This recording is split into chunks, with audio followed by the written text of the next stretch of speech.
Good people. It's your captain speaking, Kevin Orosz. Really excited that you're here back on the show. And we're just rocking and rolling and cranking episodes out. I'm here live in Austin, Texas, recording another episode on this beautiful vidcast, podcast, soundcast. Been blasting through topics, so many different topics, so many different interests that I'm just happy to riff on. And today I thought I'd do something I've never done, which is to do the coaching episode. So I've never actually shared my methodologies, techniques, thoughts, approach to coaching and mentorship, something I've been doing for about 13-ish years. And it's, my day job, so to speak, although I do many, many things. And I kind of want to walk y'all through this, top to bottom, bottom to top, about how I approach working with clients. And this is really in the one-on-one domain. It's much different when it's a group program or experience, and it's much different in person if I'm working with a client in person, because obviously somatics come into play in the body, or if I'm working at like a workshop or a retreat, right? So this will be interesting to you, hopefully, if you want to work with me as a potential client. So you're going to get the full kind of roadmap and user manual of how I think about this stuff. And if you're a coach, a teacher, a facilitator, a healer of any stripe, this will probably also be interesting to you, because you can, take whatever you want and try it out for yourself. Now, I will say I'm not afraid of releasing my IP or methodology, because again, I'm me. So you're not going to be able to do what I can do, how I do it. So I'm not worried about you plagiarizing me or ripping anything off. I'm all about open source. Just like in technology, I think open source is probably one of the best ways to do things.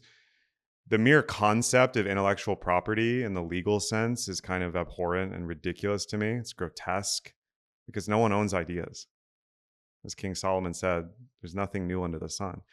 Everything you've ever thought and created and made or built or used in language or your mind is coming from the stream of consciousness of all of humanity, and everything you've read or thought about, or, Now, again, I think creativity is real, and novel creative ideas is some of the, the zest of being a human. And we're all creative beings, even people who don't believe they're creative, right, or have a story. But you got to pay respect where it's due. Everything you've learned since you were born, and some would argue even before you were born, some would argue you've never been born and you've never died. The immortality of the human soul. It's all borrowing. It's all mimicry. It's mimesis. It's creative remixing and DJing, right? So anyway, none of this is my IP per se. This is my personal philosophy and approach to coaching and mentorship. And I'm going to walk you through the whole process. And I'm probably going to go on a bunch of tangents, because what you'll notice about this show is that did you see any notes? I mean, sometimes I have some notes on my phone and I don't even look at them. This isn't like pre-recorded. There's no teleprompter. I'm just riffing. I'm just fucking riffing, man. And if you're watching the show or you follow me online, you follow my brand, it's like, this is what you get. I am the niche. I'm not trying to tell you a step-by-step guide. In this video podcast, I will explain blah, blah, blah, blah, blah. It's not what I do. I am the product. I am the service. And that's what coaching is for me, how I approach it.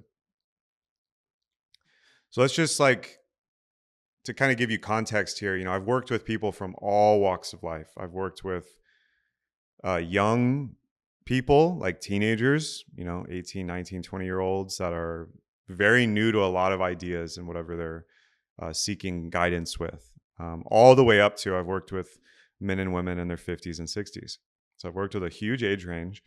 I've worked with a lot of different kinds of people in terms of their career and makeup. So I've worked with people making multi-million dollars as coaches, consultants themselves. I've worked with people in the real estate industry. I've worked with people high up in the music industry. I've worked with incredible artists and musicians. I've worked with incredible entrepreneurs and builders, tech founders, personal development, teachers. I've worked with a lot of healers and yoga teachers. That is a lot of the people I've worked with. Worked with a lot of entrepreneurs, and I've worked with a lot of people that are in corporate and have 9-to-5s. I've worked with people in blue collar and trades. So it's a pretty wide gamut, and that's again because I'm not like hyper niched into one area. I don't just work with yoga teachers or personal trainers. People work with me because they want me in their corner in the boxing ring. They want me as their Gandalf to their main character energy as Frodo. They want me as their Obi-Wan Kenobi to their Luke Skywalker as they try to get through personal development and health and wellness and business and sex, love, and dating. They work with me as a creative consultant to help them think better and speak better. Now, most people have found me through social media, right? So I've got a Facebook page, I've got an Instagram channel, I've got a YouTube channel, I have a Substack, I run a Telegram group, I have a circle community of men's work, I have a LinkedIn, a TikTok, I have all the channels pretty much. Probably not all of them, but I have most of the main ones. The top two places though people have found me is Facebook and Instagram. I've been on Facebook since I was in high school, like most of us. And then I started taking Facebook more seriously when I really got started about 13 years ago. And then when I was backpacking through the world, I was in Southeast Asia, Thailand at the time, I finally made an Instagram account. So I was a little late to the party with Instagram. Now, those two channels are by far my biggest channels and most engaged. There's about, 33,000 people following between them. And that's how most people find me. They also find me on the many, many, many hundreds of podcasts I've both recorded on The Revolution, which is my old podcast. There's 130 episodes up online right now. You can go watch. This is my second podcast. And then I've appeared on a bunch of hundreds of other people's podcasts and shows. So people found me that way too.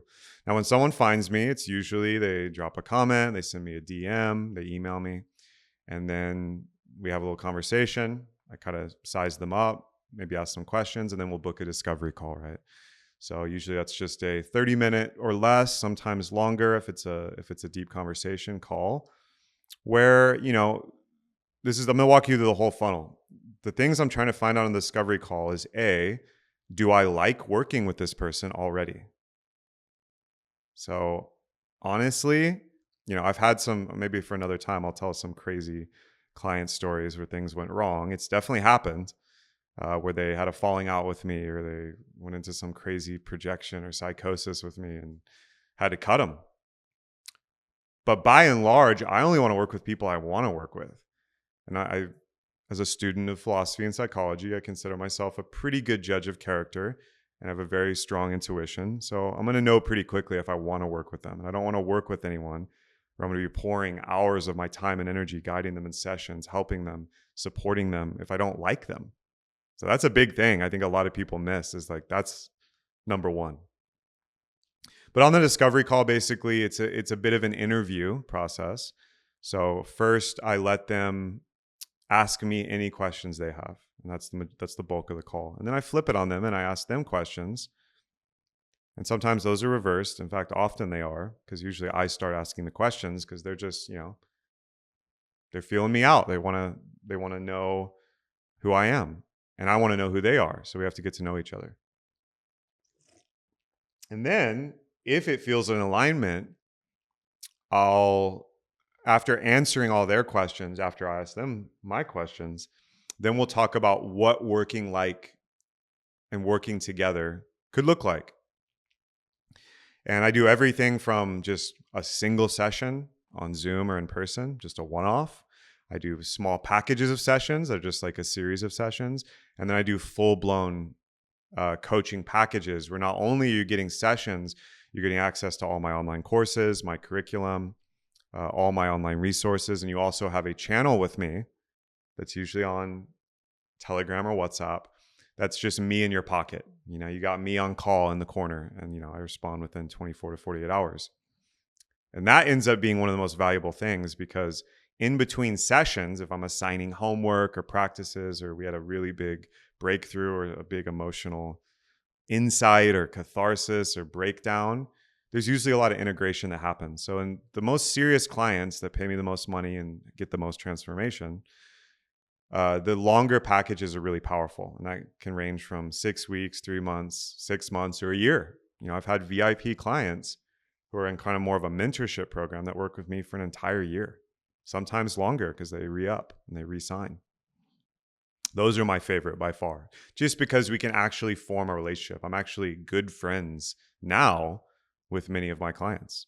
Now, I will say my philosophy is you should not be friends with a client. This goes for anyone in clinical practice, therapists, coaches, etc., teachers, healers, mentors. You shouldn't probably be friends with them while you're working together professionally. That only becomes available after. Or maybe before you were already friends and then they decide to work with you professionally.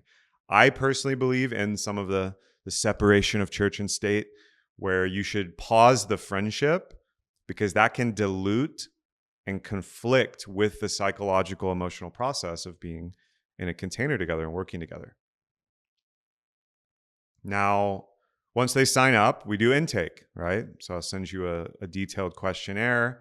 We'll get a lot of data on you. We'll figure out your scheduling, and we'll set everything up, your channels. We'll get you access to the resources you might need if you're working to me, etc.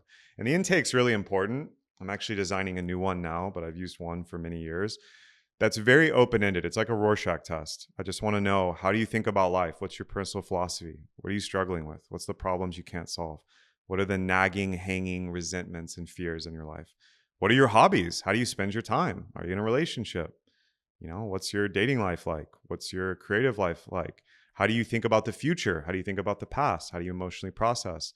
Do you know your love languages? Do you know your attachment style? And then sometimes, do you know your natal chart in astrology? Do you know your human design? Do you know your wealth dynamics profile? Your Enneagram? I don't work with that so much anymore, but I used to a lot. And this whole intake process happens. And then usually, if the person has no questions and we're good to go, already from the discovery call and that intake, I already know what the big elephant in the room is. Really intelligent and self-aware people will have already brought it to me and, spoken about it before we ever worked together, because that's why they reached out. They saw one of my videos, they read one of my posts, they saw me on a show speaking or whatever, and they're like, fuck, I need that. Or like, I'm struggling with that. Or I need help with that. I want support from this guy. But there are some people, and through no fault of their own, who just don't know what they don't know. And that is my job, is to help them get awareness around that first. Because it's going to be really hard to work on the problem if you don't even acknowledge it exists or are aware of it. I should have said this earlier. Nothing I'm sharing ever on this show or any of my content is a substitute for mental health services or professional therapy. I'm not a therapist. Nothing here is psychological or mental health advice. This is just for education and entertainment purposes. There you have it. That's another thing I do. I have a liability waiver and I have a coaching contract that they would sign that is legally binding, for my business. And I think this is really important to have this stuff out in the open and keep it nice and clean and tight, just like anyone in a startup or business would. I do notice a lot of my past clients and coaches in the personal development space, they kind of skip this. It's just, we're just going to work together based on vibes. We're just going to do it as a handshake, a conversation. It's all chill. It's all good. It's very rare, but I have known people and know people that have been sued and have legal issues, because the nature of coaching, especially if you're going really deep into psychology and emotion, it's very triggering. And some people, the way they deal with triggering is they sue your ass. So anyway, now how do I approach like session 1, right? Session 0 is actually the discovery call and all the intake. As soon as I pick up the phone and you pick up the phone, when I call you for that first call, when we get to know each other, whether it's audio or video, the coaching process has already begun. Even if you don't decide to sign up with me, the process already begins, right? And I liken this to a plant medicine journey or any kind of altered state of consciousness.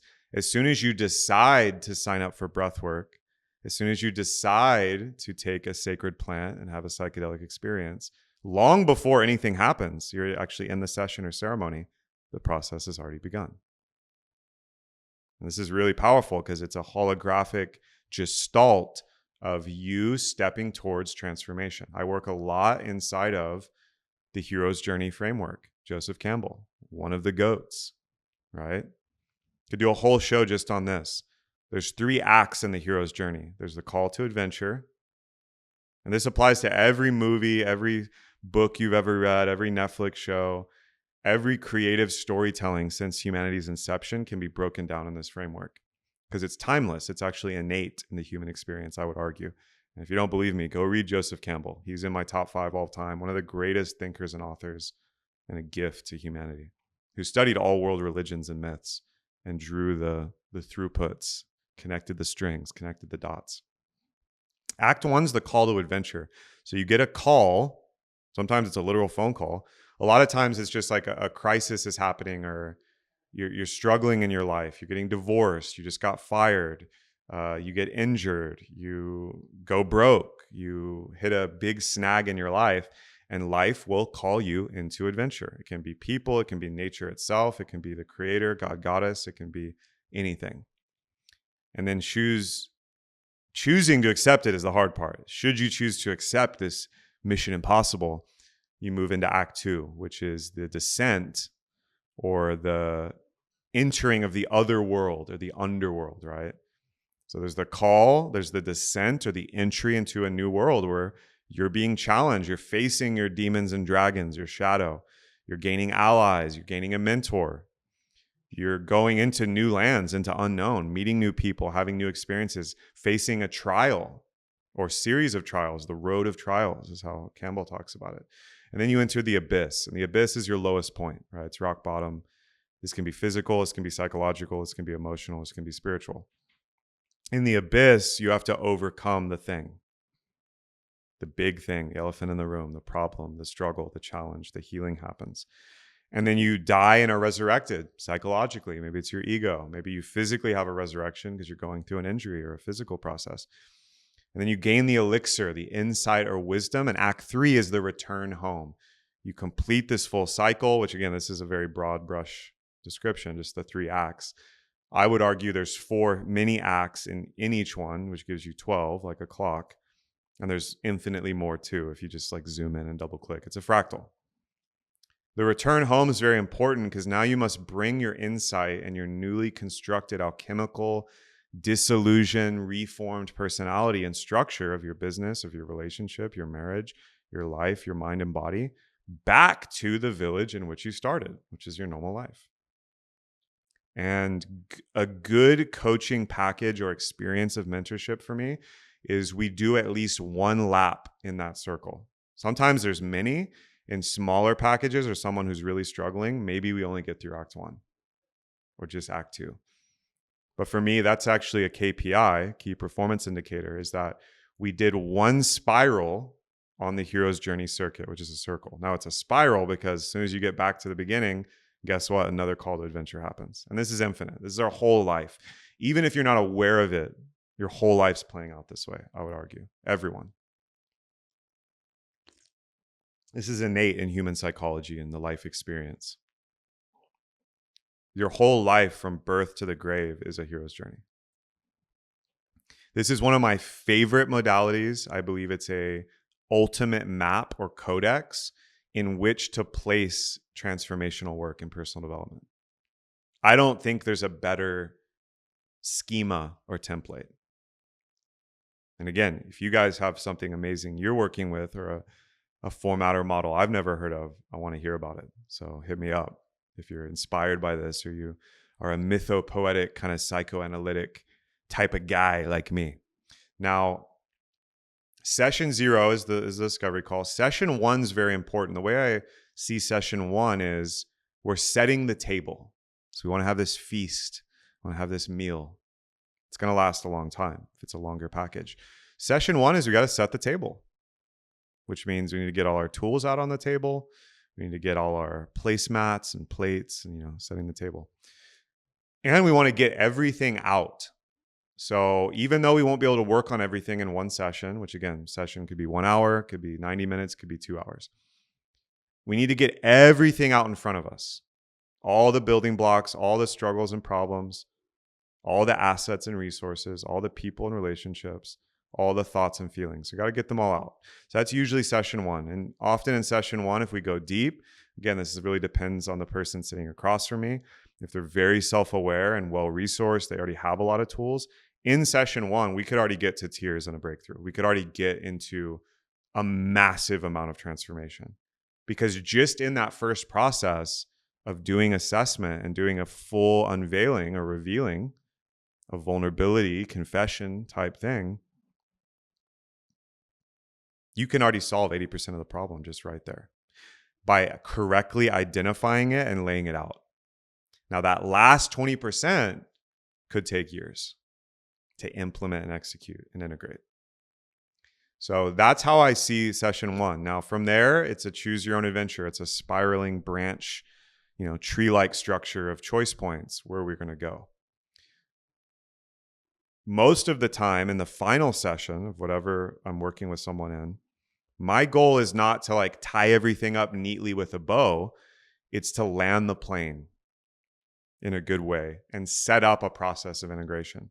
Again, this is wildly variable. So I'm walking you through a meta architecture and schema here. This is very dependent on the person. And as a chameleon myself, as a changeling, a shapeshifter, I'm very good at meeting people where they're at and morphing to serve them just outside their comfort zone and support them just within their limitations, given my limitations as well. It's actually one of the things I love most about coaching and why I started is because not only do I enjoy it, I believe it's my zone of expertise and zone of genius and a Venn diagram, but I am learning often just as much as the client. And I'm leveling up my own life in serving and supporting. And that's truly incredible. Getting paid to do that, fucking incredible. You love to see it. That's why I love it. Now, in this whole arc and this process, this storyline, there's usually some clear things that I notice. And now we're getting into more of my unique methodology of how I've learned to do this. Now, I am certified as a coach, but I was certified a long time ago when I was living in Los Angeles through an amazing company called Being True to You. And I actually started getting certified as a psycho-spiritual integration coach in addiction recovery. That's actually the first thing that's the only certification I hold, but it was very comprehensive and powerful. And, I paid to enter this program, got to meet an amazing cohort. At the earlier part of my journey, I was actually already coaching, but I thought I might want to go into that domain fully. Now, I don't do this professionally. I'm not associated with that company anymore. I hold the certification, but it taught me a ton about good client intake service practices at a professional kind of corporate level, which is what they do. But I don't specialize in that, right? Now I do psycho-spiritual emotional integration for sure. I have worked with multiple addicts, but that's not my niche. It just taught me a lot of this process. Everything after that, and even before that, because like I said, I was already coaching, I have adapted and created on my own through amazing mentors and coaches I've worked with myself and many amazing colleagues. So what's funny is I actually started this whole journey, a little bit of my story, it's for context, wanting to be a psychotherapist or a clinician, wanting to be an actual licensed therapist when I was studying psychology as an undergraduate, and I thought I wanted to do a PhD. I was debating between doing research psychology as a PhD or getting a PsyD or a PhD to do clinical psychology and psychotherapy, because I was obsessed with, Sigmund Freud, Carl Jung. I was obsessed with Adler. I was obsessed with Piaget, all these goats of the psychotherapeutic world. And I thought that's what I need to do. Then I got the entrepreneur pill. I took the red pill, got bitten by the bug. Many amazing brothers at the time and colleagues, showed me what was possible. And I was studying and practicing Qigong and Tai Chi when I was living in Santa Cruz, California. And then I started getting into yoga. And on a world trip, mainly in Asia, I backpacked all through Southeast Asia. I went to Thailand. I went to Laos. I went to Malaysia. And then I went to India and Nepal. And in India, I got my yoga teacher training, my 200 hours under an amazing teacher in Goa at this ashram where I studied Iyengar yoga. And that was incredible. And then I moved back to the States and I started teaching yoga. I had private clients. I was teaching workshops. I taught at retreats, mixing a little Qigong. I never got certified in Qigong. I thought about it. And then I just started personal training, never certified, but some of my yoga clients, my private clients in LA, they wanted to do like calisthenics and weight training. And, being a biohacker, guy and in these scenes and doing it for myself and being a student of it, I was like, yeah, I can personal train you. So I did both. And what I realized in doing that, this is actually a common thing. I've seen this a lot of my own clients. A lot of people get started in the physical level where they're nutritionists, personal trainers, yoga teachers, and they end up coaching at a high level because most of what teaching yoga is, or personal training someone to lose weight, gain strength, gain lean muscle mass, a lot of it's coaching. It's the same stuff. It's just focused on the body, or it's focused on nutrition and health and wellness. But the same stuff translates to really powerful coaching, it turns out, in the big three niches: health, wellness, and the body, which is where I started, into business, money, consulting, creativity, which is where I moved into, and then relationships, sex, love, dating, intimacy, which is also what I moved into. Those are the kind of the two niches.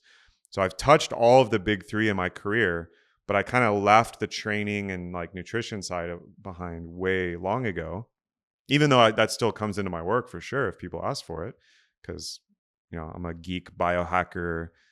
I've tried all kinds of diets. I've been vegetarian, I've been paleo, I've tried keto, I've tried carnivore, all this stuff, intermittent fasting. I'm obsessed with nutrition. I'm obsessed with like really efficient workouts and cool ways to do that. I don't do it as much anymore, but yoga, qigong are amazing. All of that superseded and encompassed what I started doing full-time coaching, because all these things come to bear. This is where I think actually coaching and mentorship, as it's practiced in the personal development industry, is way better for a lot of things than traditional talk therapy, because you have the entire toolkit to play from. The entire human potential holistic toolkit. You can pull from everything. Now, I often, and I think this is a good practice, and I tell this to other coaches I work with, for many people, they also need to work with a therapist, a licensed clinical therapist, while they're coaching, because it can do things coaching can't do. So I'm very pro therapy, and I think it's very powerful. And sometimes you need both.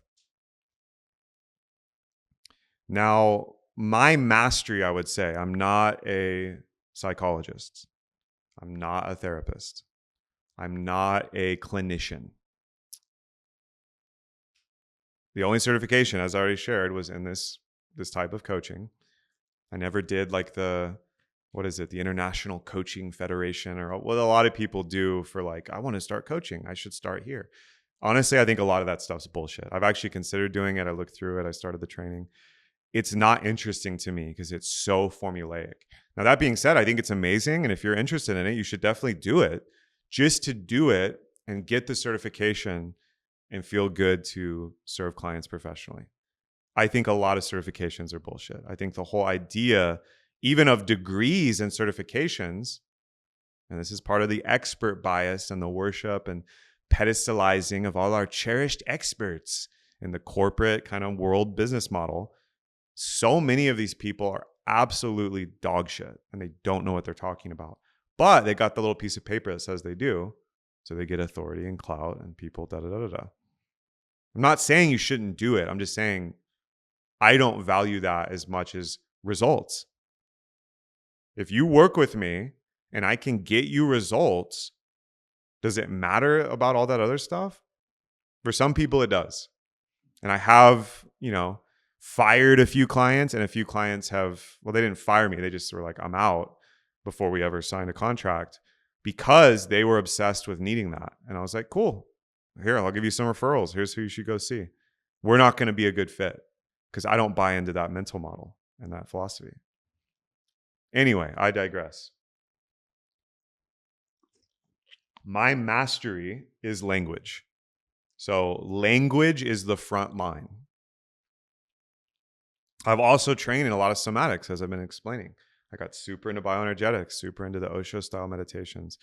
I got super into various somatic modalities that are adjacent to that.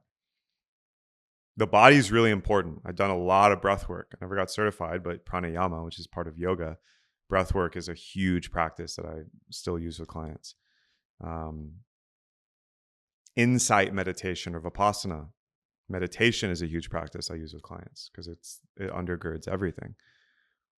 But the main thing I do is language, because your language, as you speak to me in a session, as we work together, reveals everything.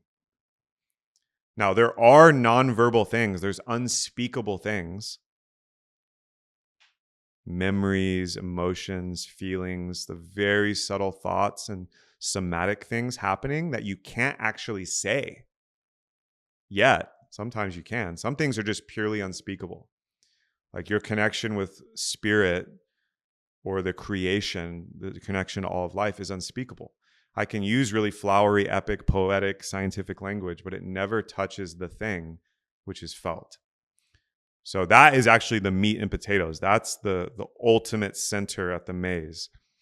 But everything else is language. We wear language like clothing. We use language as a suit of armor. We use language as a flowing sundress. We use language as a mask, like in a masquerade. We use language to manipulate our reality. And language is multidimensional. I'm just making small mouth noises right now. Think about how crazy that is. Unga bunga dunga sunga. Beep beep beep do kappa beep pop. Like it's just like what the fuck are we doing? It's crazy when you think about it.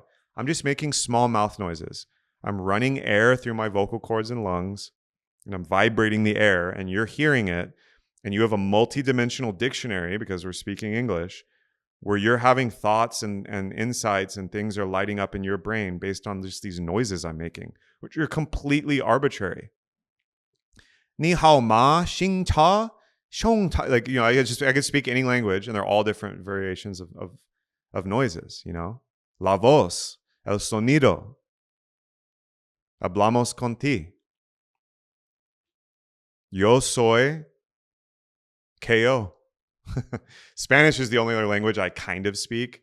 I mean, my wife is a total polyglot. She literally speaks 5 languages fluently and 6 languages decently.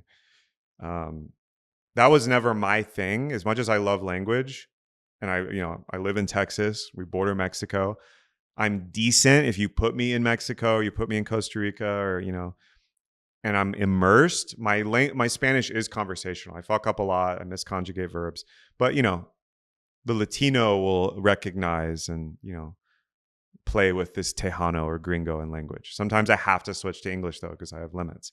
I did take 5 or 6 years of Spanish. I took 4 in high school and 2 in college. I was actually really studying it as my language credit, and also I just love it, and it's also quite useful when you live in Texas. But language, for me, it's like I'd rather become a master of the English language than speak 6 languages. And as a bard, as a poet, as a thinker and philosopher, this is my instrument.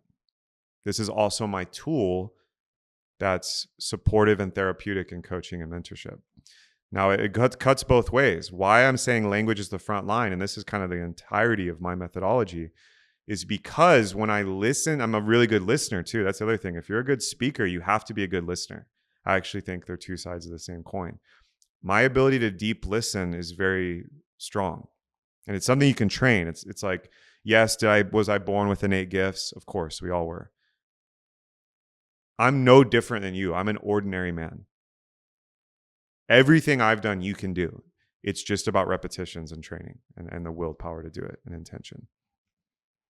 Because I've spent so many hours deep listening, most of coaching is listening. That's the crazy part. I can listen for 90 minutes straight and not even speak, and speak for like 10 or 15% of the session, and bullseye hit the target or unlock something or create insight, create catharsis, create motion in that other person that's going to awaken their ability to heal, integrate, make a ton of money, be successful, be creative, heal the relationship, get the girl, get the guy, make art, integrate. Because I listen so well. And when I'm listening, I'm noticing how they speak about themselves. I'm noticing how they speak about other people. I'm noticing what words they're choosing and the tone of their voice. It's not just the words, it's how they're saying it. The tonality, this unconscious multidimensional map that we're constantly giving with our language and speech reveals everything about a person. Now, body language, arguably, in a lot of research, is 80 to 90% of communication, right? Body language. Body language is really powerful. Now, unless you're in person, if I'm on a Zoom call with you or a video conference, your body language is mainly your facial features and posture, your breathing patterns. I'm paying attention to that too. A lot of this stuff is unconscious competence to me because that's why I'm doing this podcast. I'm trying to elucidate and explain all this in detail. I've never actually done this before, ever in my content. So hope you're enjoying it. I have a lot of notes in here and on my computer about this stuff, but I've never really shared it or gone through it top to bottom like I am right now. And it's fun. I'm having fun. Hope you guys are having fun. By listening deeply, I'm looking at the targets I want to hit in our transformation. You know, I describe this a lot. You know, I'm not pro-violence or pro-military or anything, but I'm a sniper. So with my mind and my heart and my emotions and thoughts and my speech, I can paint and see targets that other people can't. And then I can hit them from a very long distance away accurately. A lot of the time. Not all the time. No one's 100%. Nothing's 100%. I would say when I'm in my zone, I'm at 85 or 90% where I can hit that target. The one thing you mentioned or the one thing that you shared that will unlock the big elephant or problem in your business, the pipeline, the roadblock, the sales issue, the marketing issue, the vision, values, and mission issue with your company. So I love coaching business people. In your relationship, I can hit that one emotional tone, that resentment, that projection, that assumption that's living between you and her, you and him, that's fucking everything up. Now, sometimes it's a statement where I can just state clearly to someone in words that they've never thought of or spoken themselves that more perfectly encapsulates something in their experience than they could come up with. And by hearing it from me in a dropped-in space of attention, of awareness, after a little breath work, after meditation with vulnerability, with no guards up, can transform your whole life. More often, I'd say it's a question. And this is probably one of my other superpowers, is asking that one question that's so powerful it'll unlock a new world for you. Or it'll tie up in a nice bow this problem or loop you've been stuck in. And I can just nail it. Now, what you do with that is most of the work, integrating, asking other hard questions, you know, wrapping everything up in a new process or paradigm for you. But you guys realize a question is a quest. It's in the word. Which, side note, I'll probably have to do a whole episode on this one day. Etymology, the root of words and where they come from in Latin or Greek or Aramaic or Hebrew or Mandarin or whatever, specifically in English, because that's what I'm speaking, it's my language. Etymology is magic, it's spellcasting. If you break down roots of words to their source, to the seed, you unlock their mystery, because most words have a connotation or understanding in modern parlance, but they have an ancient one too, and there's all this unconscious data and magic that's happening. The other thing is reversing words, like dog, reversed is God. And being a dog daddy myself, I'm obsessed with dogs and most animals. They are God. They're pure. They're angels. They're pure love. That's just one like silly kind of example, but there's a whole world of manipulating language, and for another show. By listening to the words people are using and asking a question back, mirroring them, activating the mirror neurons. I'm also an empath, so I can feel the person sometimes more deeply than they can feel themselves. Asking the right question is like, that's the crown jewel of coaching. Deep listening, asking the right questions, sometimes making bold and powerful statements. That's most of it right there. We can cut the show right there. That's honestly most of it. Now, obviously, you have to come to this in your own way. Hearing all this, you're not going to be able to just do this from scratch. It's a practice. It's an art. It's a science. I've put in my 10,000 hours and I'm a baby. I'm a student. I don't know shit. I'm not an expert. And I've got 10,000 more hours to go, and maybe 100,000. Maybe I'll be doing this until the day I die. The other side of things is the confrontation and the challenge. And this is part of the agreements or the parameters I set up in a coaching container with someone, is we have to have radical honesty. So we have to tell the truth. Turns out when you tell the truth within a safe space with someone you trust, a lot of things heal on their own instantly. Because so many people are lying or holding back all the time and they don't even realize it. And that's creating the problems in their life.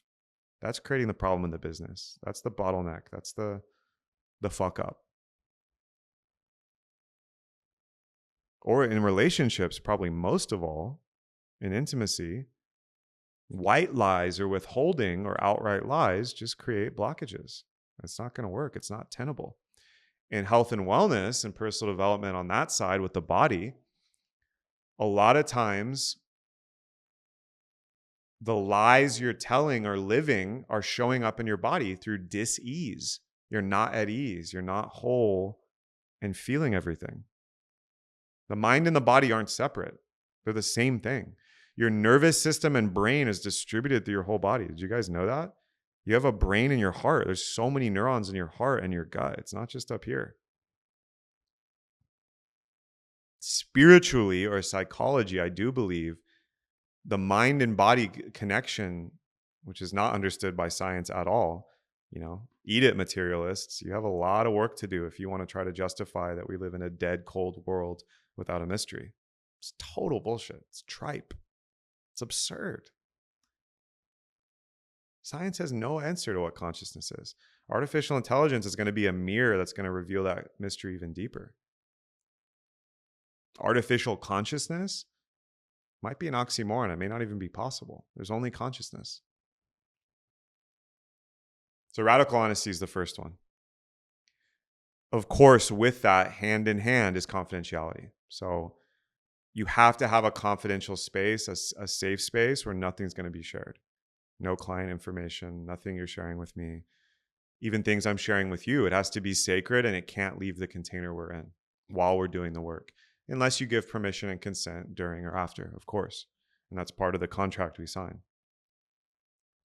After that, the next one I really demand and challenge is extreme ownership or radical ownership, which is you're not a victim. You are a creator. You're creating everything in your life.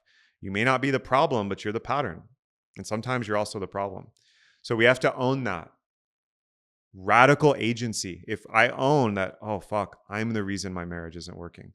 Oh, shit, I'm the reason my business isn't doing the numbers I need it to do.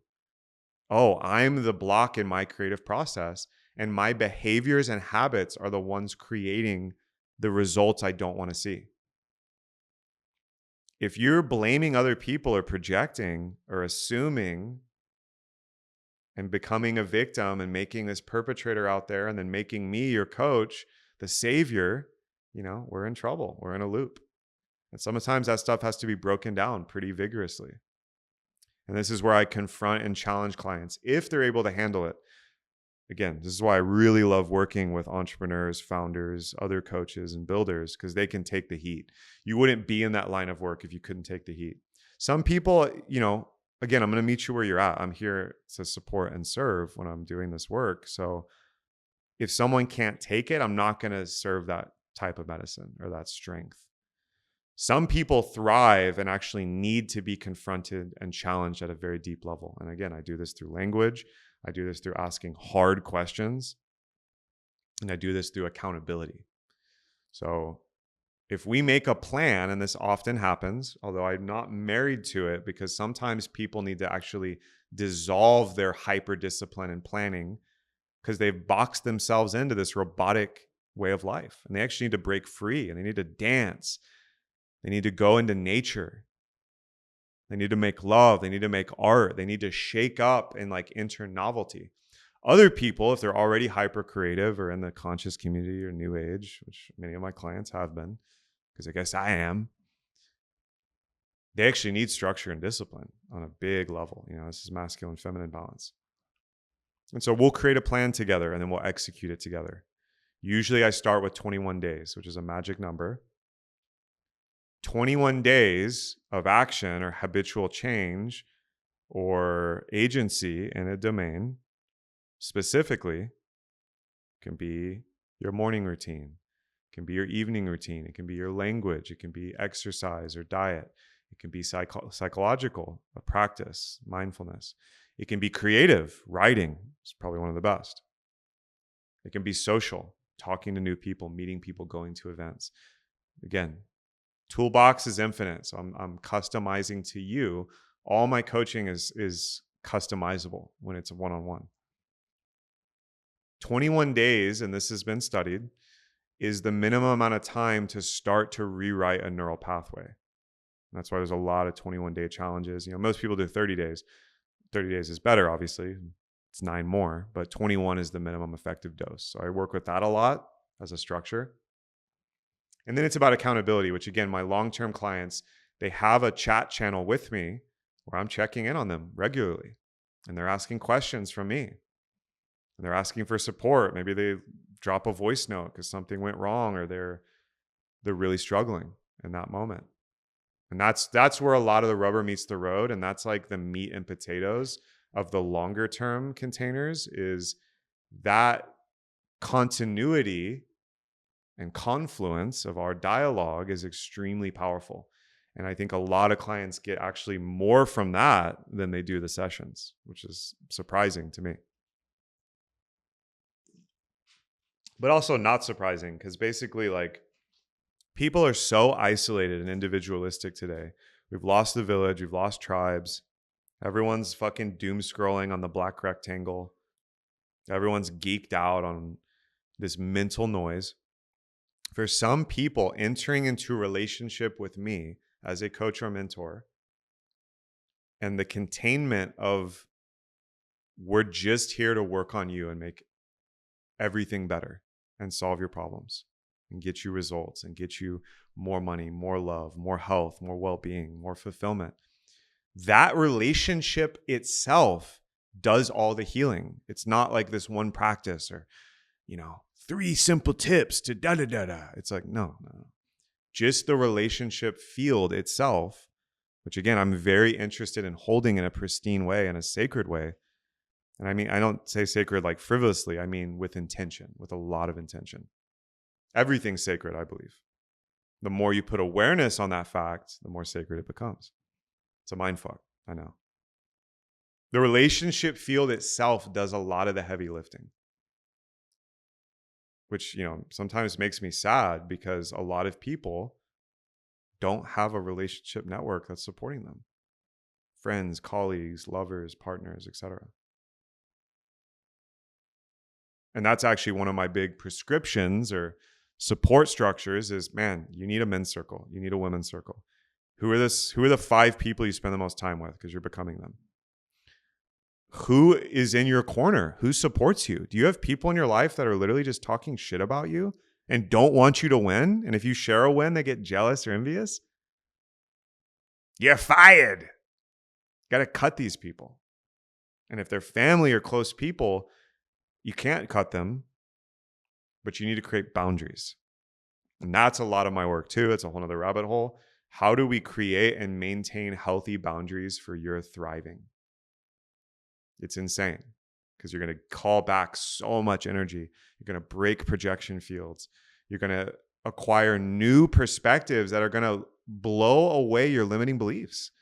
All these little boxes you created, often unconsciously, subconsciously, to set up a safe little walled garden where you can keep doing the same things you've been doing, such that you keep getting the same results you've been getting, such that you've been hanging out with the same people you've been hanging out with. It's tough. And a small little tweak, 1 or 2% with consistency, unlocks the whole thing. A lot of this stuff is so subtle and nuanced that you think you need like a sledgehammer because the defense mechanism or whatever's happening in your business or creative process is stuck. You have writer's block. You're dating. There's no good men out there. There's no, good women in my area. It's a hard nut to crack. No, we can take a scalpel. We can take a feather and just a little adjustment. Holy shit, I had no idea.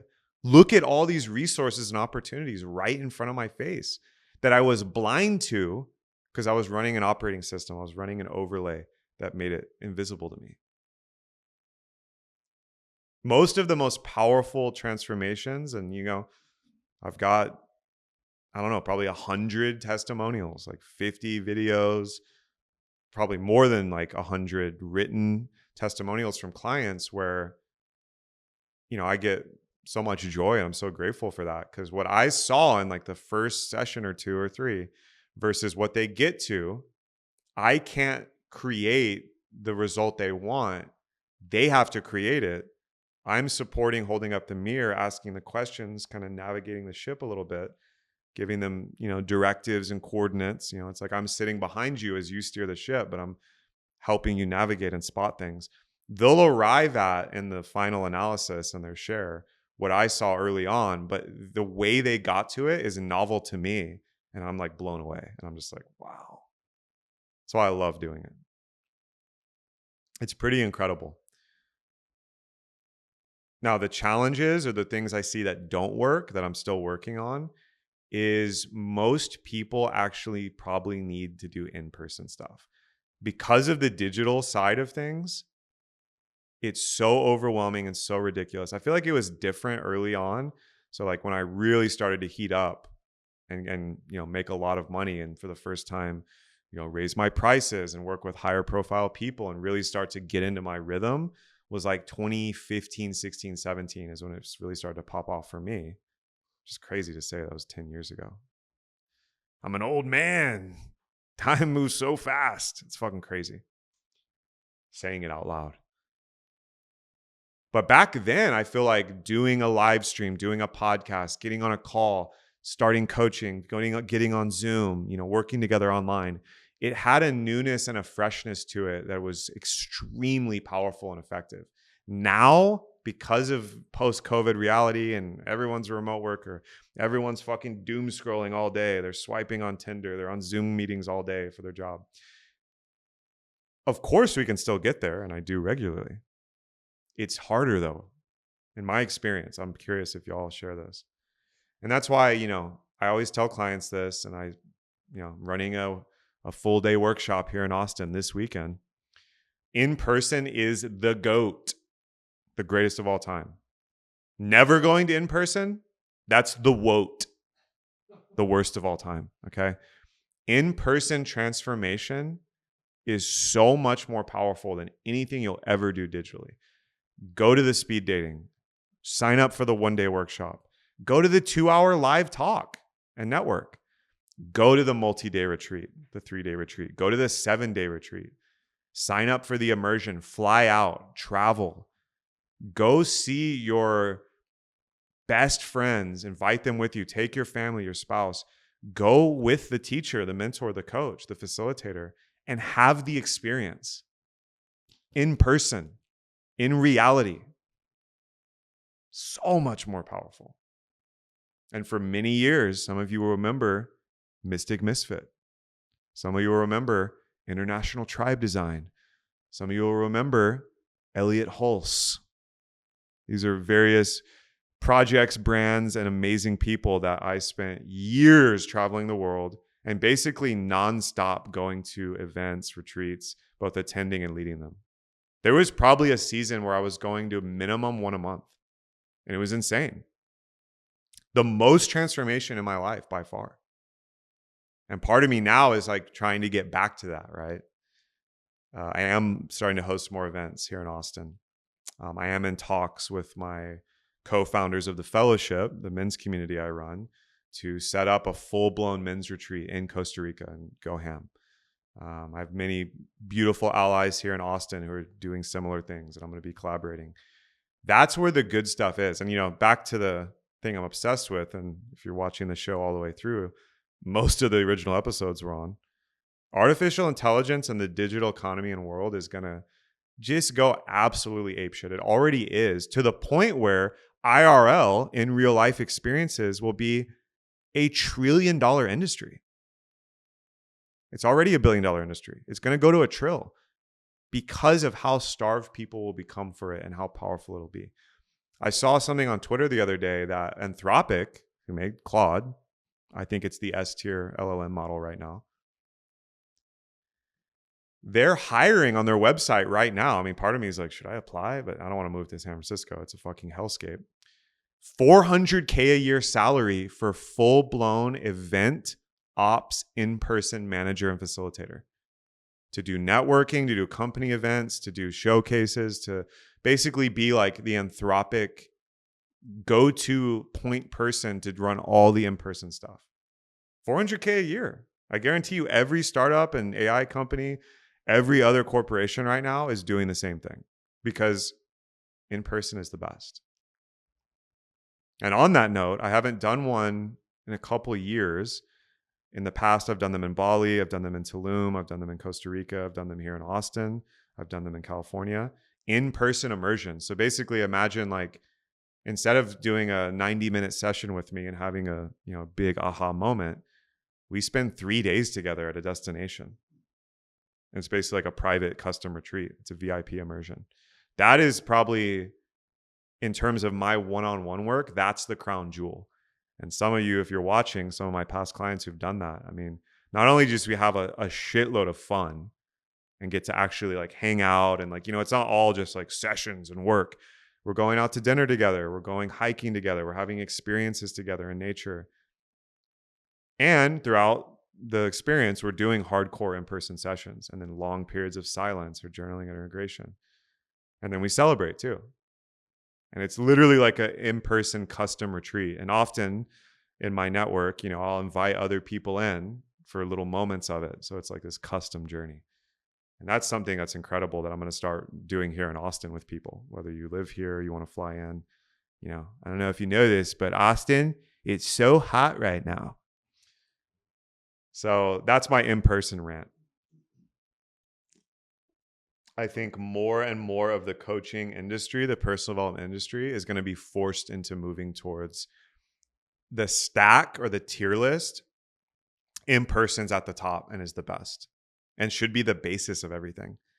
The digital online courses, group programs, one-on-one coaching, all that stuff is ancillary and secondary to in-person, because with infinite AI slop and dating apps and social media and dopamine casino, like, people are going to get starved for the real shit.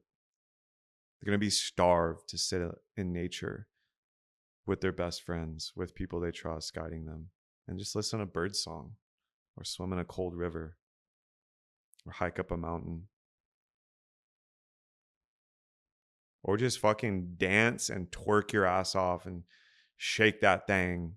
Listen to some nasty fucking temple bass pumping in a live venue and setting of people celebrating and partying.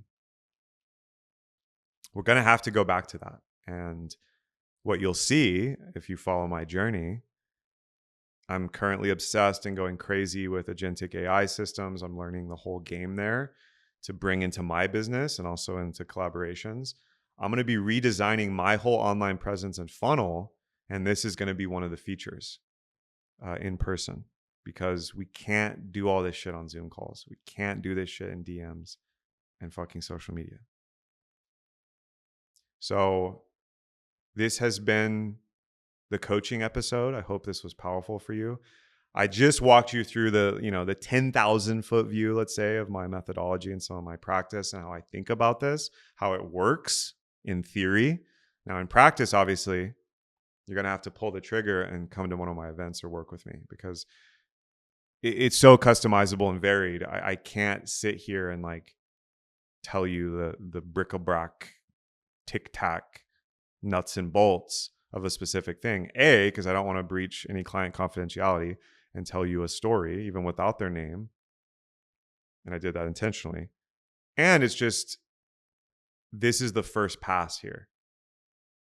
I doubt I'll ever do this, but if I were to run like a coaching certification or like academy, and I was going to train coaches in the KO method, my methodology, this would be the opening talk and the context setting of how we go into it. Then we break down, step 1, 2, 3, 4, 5, course 1, 2, 3, 4, 5, blah, blah, blah, blah, blah. So if this was powerful for you and you are a person who is picking up what I'm putting down, you know where to find me. Let's work together. If you're a coach or teacher and you're vibing and you're like, damn, there's some stuff in there that I could do. Go forth and do it. Experiment, make it your own. Find your unique way through some of the things I've been sharing, and let's awaken humanity and get everybody healthy, wealthy, and wise and loved. Let's support each other in this dawning golden age of humanity, which I dare say it is, even though there's a lot of scary shit happening right now on Earth. If you dig this podcast, you know what to do. Smash that like button, hit subscribe. Send me an email or DM if you have any questions, you want to be a guest, you think someone would be a good guest on this show. And as always, folks, stay weird. Don't listen to authorities. Listen to your inner authority. Fuck all this noise of people telling you what to do and how to live your life. If I ever do that, fuck me. Don't listen. Figure it out for yourself. Think deeply, feel deeper, and don't forget to play. Peace and love.